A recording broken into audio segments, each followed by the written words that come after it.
मध्य प्रदेश समाज विज्ञान शोध संस्थान के माननीय अध्यक्ष प्रोफेसर गोपाल कृष्ण शर्मा जी, इसके निदेशक प्रोफेसर यतीन्द्र सिंह सिसोदिया जी तथा मेरे सामने उपस्थित सभी गणमान्य सुधीजनों, देवी और सज्जनों, मैं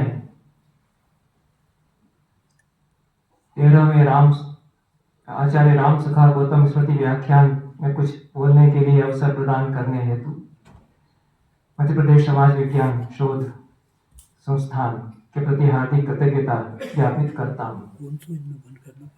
तीसरी बार मेरा आना इस संस्थान में हुआ है और पहली बार जब आया था तो प्रोफेसर राम सखा गौतम मंच पर मेरे साथ थे और उनका भव्य व्यक्तित्व ऐसा था कि एक बार जो देख लेता है उसको उनको भूल नहीं सकता है। मुझे तो ठीक से याद भी नहीं है कि किसने आयोजन किया था, जिसमें मुझे बहुत कुछ लंबा भाषण देना था। आधुनिक विज्ञान और अध्यात्म को लेकर कुछ कहना था, नव्य भौतिकी और वेदांत इसको लेकर के मुझे कुछ बोलना था और उसमें प्रोफेसर राम सखा गौतम मंच पर अध्यक्ष थे। उतना ही मुझे याद है और बहुत याद करता हूँ तो याद आता है शायद कावेरी शोध संस्थान यहाँ था और निगम जी ने आयोजन किया था। अब वो बहुत प्रेम से बुलाते थे और उन्होंने उसके बाद 3 दिन की संगोष्ठी थी, उनका जो संस्थान जहाँ था वहाँ भी आयोजन किया, लेकिन पहला उद्घाटन यहाँ हुआ था और उससे मुझे कुछ बोलना था और प्रोफेसर गौतम उसमें अध्यक्ष थे। उन्होंने जो बाद में कहा है वो हमेशा मुझे याद रहेगा, बाकी सब बहुत कुछ मैं भूल गया। इतना केवल याद है कि प्रोफेसर वशिष्ठ साहब बैठे हुए थे, अब इनको तो कैसे भूल सकते हैं, बाकी कितने लोग उसमें थे और मुझे याद नहीं, हो सकता है आप लोगों में से कुछ लोग रहे होंगे, बहुत पुरानी बात हो गई तो वो मैं याद करता हूँ। वो कितने बड़े व्यक्तित्व थे, कितने सहृदय थे। उन्होंने जो कहा है मेरे ऊपर वो मेरे लिए सबसे बड़ी प्रशस्ति जीवन की है। वैसा स्नेह के साथ में और उतने वात्सल्य के साथ में गदगद होकर के किसी ने मेरे बारे में उस तरह से नहीं कहा। उन्होंने कुछ ये कहा था कि त्रिपाठी साहब ये सारा संस्थान जो है, ये सब हमने जो किया है वो सब आपके लिए है, आप आइए और यहाँ बोला कीजिए। आपको सुनकर के बड़ा आत्मा प्रसन्न हुई है और ऐसा मतलब भाषण तो कभी सुना नहीं था ऐसा उन्होंने। और मैं तो उम्र में उनसे इतना छोटा, लेकिन वो जैसे बिल्कुल बच्चे का उत्साह बढ़ाते हो उस तरह से उन्होंने, लेकिन बहुत गदगद होकर के वो बोले, जैसे मन से बोल रहे हो, तो वो मुझे उनका हमेशा याद रहेगा।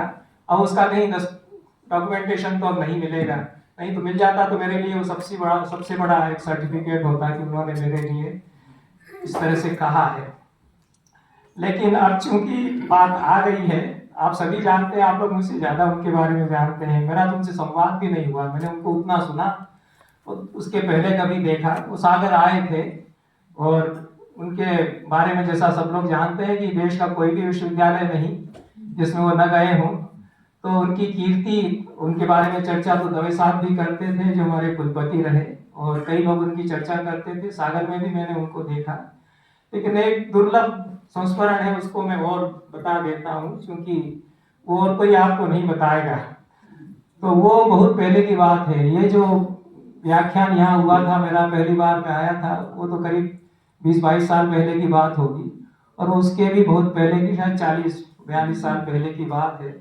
तो मैं कालिदास समारोह में आया करता था भाग लेने और जो नाटक होते थे उसको देख करके एक रात को हम लोग 10-11 बजे आए और हम लोग को ठहराया गया था विक्रम विश्वविद्यालय के किसी छोटे से जो फ्लैट नुमा कुछ बंगले थे वहां पर हम लोग को ठहराया गया था और शरद पगारे हमारे साथ थे। उनको आप लोग याद करते हैं कि नहीं करते हैं, इतिहास के विद्वान रहे हैं, कॉलेज में रहे हैं। हम लोग दोनों ही लोग उस फ्लैट में ठहराए गए थे और उसका चौकीदार उसको बंद करके चला गया और नाटक देख के हम लोग 11 बजे रात को आए हैं और उसके सामने खड़े हैं और पूरा सुनसान कैंपस और देख कौन खोलेगा इसको, किसको कहाँ से बुलाए, कहाँ मिलेगा चौकीदार, हम लोग को कुछ पता नहीं। और शरद पगारे जी उसको गालियां दे रहे, कमबख्त कैसा नामाकुल निकला है, बंद करके चला गया है। तो उसी समय जो है प्रोफेसर गौतम स्कूटर से निकले। मैंने शरद पगारे से कहा ये यूनिवर्सिटी में प्रोफेसर है, उनको पकड़ो जरूर, चौकीदार को ढूंढवा देंगे। बताइए गौतम साहब का क्या हम लोगों ने उपयोग किया है। तो अच्छा, शरद पगारे जी तो स्कूटर को तेजी से जा रहे थे, उनके पीछे दौड़े, सर सर चिल्लाते हुए दौड़े हुए, और उन्होंने जब देखा कोई पीछे से चिल्लाता हुआ आ रहा है तो स्कूटर रोका। तो शरद पगारे जी ने पूरी समस्या बताई, मैं भी पहुंचा, तब वो उनको बिठाकर स्कूटर पर ले गए। उनका मुझे कुछ आइडिया है कि कहाँ वो रहता है चौकीदार, वो कुछ पी करके पड़ा होगा या क्या होगा, जो उसको ढूंढा गया। उसमें गौतम साहब ने हम लोगों को उस रात को बचा लिया, नहीं तो आधी रात में जो हम लोग वहाँ खड़े थे वो शायद रात भर वहाँ खड़े रहते। इसलिए गौतम साहब मेरे लिए तो बहुत ही स्मरणीय है। बाकी उनका जो अवदान है वो तो जीता जागता उनका स्मृति मंदिर यह है, और कितना अच्छा संस्थान वो बना करके गए। अद्भुत यह संस्थान है, ये मध्य प्रदेश का गौरव है और देश का गौरव है। और इतना अच्छा यहाँ से जर्नल निकलता है, प्रकाशन भी बहुत अच्छे हैं। मैंने कुछ देखा अभी, सिसोदिया जी ने कितने ग्रंथ लिखे हैं, और भी बहुत अच्छे प्रकाशन यहाँ से हुए हैं, कितनी संगोष्ठियाँ, बड़ा ही सक्रिय संस्थान है देश के। तो यहाँ आकर के मुझे बहुत प्रसन्नता हुई। अब मैं विषय पर आता हूँ, और भारत में कितने भारतीय विषय। आदरणीय गोपाल कृष्ण शर्मा जी, सिसोदिया जी जब मुझसे मिलने आए तो मेरे मुंह से निकल गया, दोनों ने कहा कि यही अच्छा है, ठीक है। तो इस विषय पर जैसा जो कुछ मैं अपनी सीमित मति से समझता हूँ मैं आपके सामने प्रस्तुत करूंगा। लंबा यह लेख है, इसको जितना हो सकेगा मैं प्रस्तुत करूंगा। हम सभी जानते हैं कि ऋग्वेद न केवल संस्कृत का बल्कि विश्व साहित्य का सबसे प्राचीन ग्रंथ है। यह कितना पुराना है कहना कठिन है। आज से लगभग 10 या 12 हजार साल पहले ऋग्वेद रचा गया होगा। ऋग्वेद 10 मंडलों में विभाजित है। प्रत्येक मंडल में कई सूक्त हैं। कुल मिलाकर 10,500 से अधिक मंत्र ऋग्वेद में है। इसके 5वें मंडल के 84वें सूक्त में भारत देश की धरती का स्तवन या यूलॉजी कहें आप अंग्रेजी में, वो है।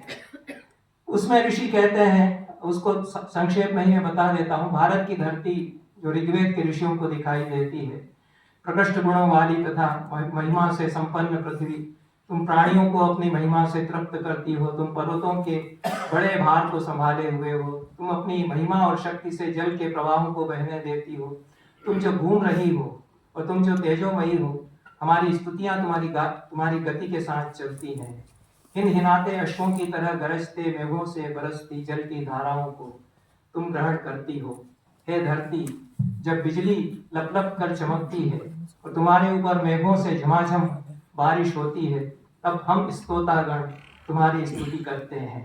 हे भूमि, जब तुम्हारे ऊपर बिजली की कड़क के साथ बारिश होती है, तब तुम अपने सुदृढ़ सामर्थ्य और बल से वनस्पतियों को संभाले रहती हो।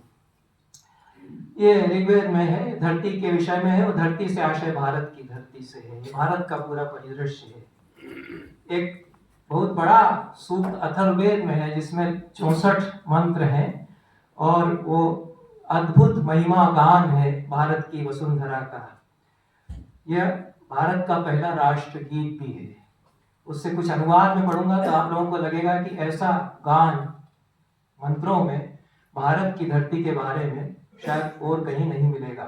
और किसी देश में ऐसी कविता अपने देश की धरती के बारे में, अपने देश के बारे में मेरी समझ से नहीं है, और किसी ने ऐसा भारत की धरती के बारे में मेरी समझ से नहीं लिखा है। राष्ट्रगीत हमारे हैं, बहुत अच्छे हैं, बहुत सुंदर हैं, बड़े मधुर हैं, लेकिन ये जो अद्भुत भारत की धरती का तेजोमय रूप, उसके कितने कितने रूप भारत की धरती के, वो अथर्ववेद में चित्रित किए गए हैं। उसमें जो कविता है, ये ऋषियों की कविता है, बहुत बड़ी कविता है ये। वैसी कविता फिर आई नहीं हमारे साहित्य में। जो ऋग्वेद में कविता है या अथर्ववेद में कविता है,